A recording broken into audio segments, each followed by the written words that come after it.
Hey everyone, Celeste here, and another quick one just on another misconception or probably a misunderstanding, misinterpretation I often see in the so-called spiritual community or the personal development space. It's this notion of follow what makes your heart feel good.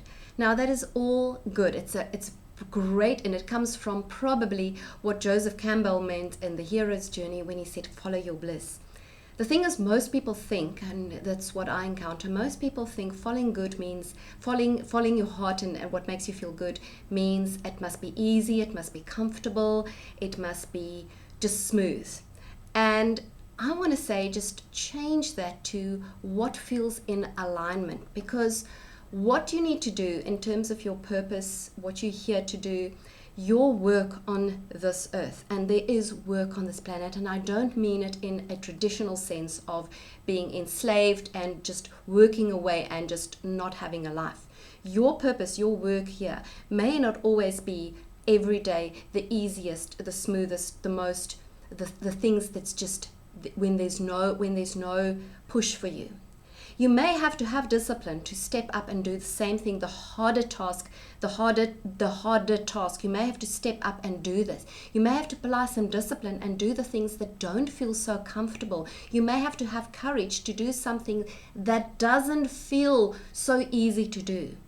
But that's when you're in alignment, when you actually start knowing yourself well enough that you know this is an alignment for me. It's not always, if you say you follow your heart, make sure that you're not actually dissing the work that you need to do, the discipline, the harder task, the courage that you probably need to show sometimes, the fears that you have to overcome, the triggers that you need to heal. Following your heart means everything that your heart is the center of you, but it means that you're in alignment with your higher purpose and with what you are here to do. And then your heart brings you that joy of being in that space where it may not feel so easy, it may not feel so comfortable, but that's really what makes it feel so good. And I just wanted to chat about that because I see quite a resistance against doing anything that is remotely perhaps not so easy, because people confuse that it must be just so easy and just so comfortable, and that's not following your heart. That's really just not stepping up to who you truly are. That's probably not going to get you into your full potential. So I just wanted to share that. Have a beautiful day and chat to you soon. Bye for now.